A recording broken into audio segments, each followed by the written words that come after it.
as an go, leaping, exulting like the bounding roe. He made the woman who had many days been bent back as straight as ever raised. On the boisterous billows, far from shore, he walked straight and still with its noisy roar, and by a single word, whenever he pleased, when most did rage, the tempesty appeased, to prove that he was God. For different men, he raised from death and made them live again. Lazarus, though it been 3 days dead, was one. Jairus, his daughter, and the widow's son. Small loaves, 5,000 men he fed. How great his power of filling was the bread. 2 ships he freighted at one wondrous draught, though they who tried before had nothing got. Many a furious find he dispossessed. He gave each miserable maniac rest. Malchus' ear shone off by Peter's sword. Without a salve, he with a word restored. Many a miracle beside he wrought, to prove the sacred doctrine that he taught. Ever Judas, to destroy him, lent his aid, and for a bride his blessed Lord betrayed.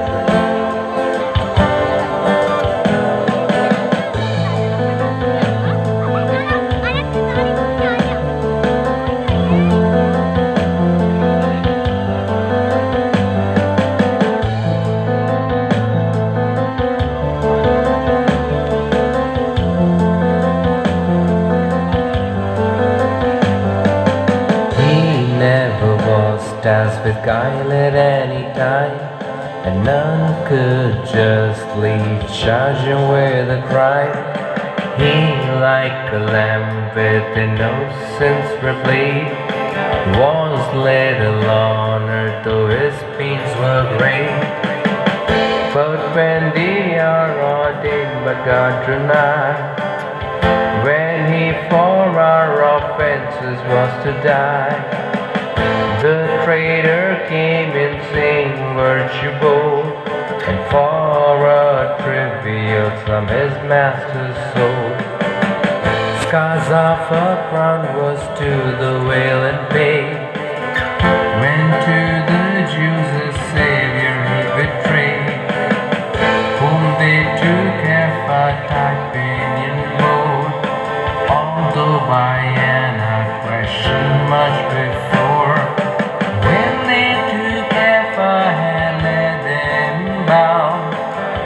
Witnesses and compels them around, who to his charge unnumbered falsehood laid, and things that he had never done nor said. People, do you know?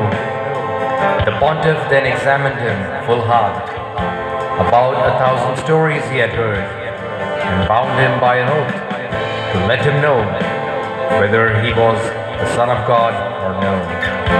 And yet, because he publicly confessed that he was Christ, the Son of God, the rest would fain have murdered him, although untried, or stoned him on the spot until he died.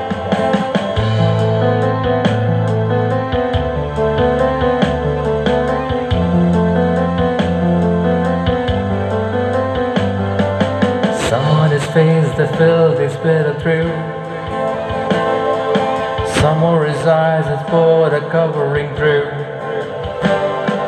Others withdraw the sacred person bruise, with insulting, buffeting, and abuse.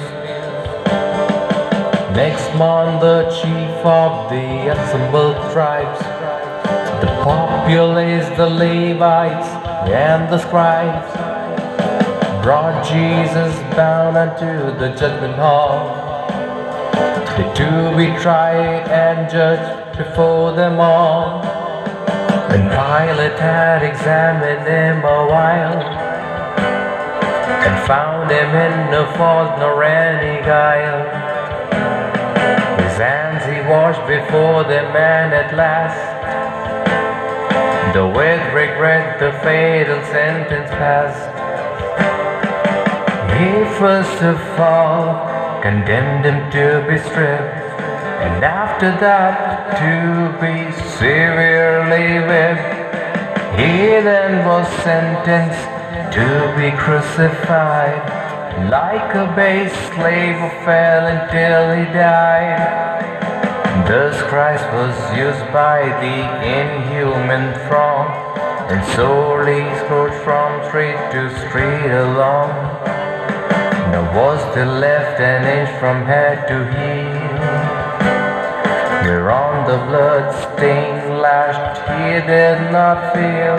Then Pilate's soldiers, fiercest of his foes, advanced and robbed the sufferer of his clothes, and in their stead the while insulting crew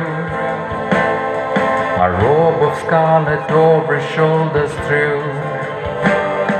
They plaited next a new invented crown of thorns, and over his temples pressed it down, until the blood was sprouting from each wound, and streaming down his cheek.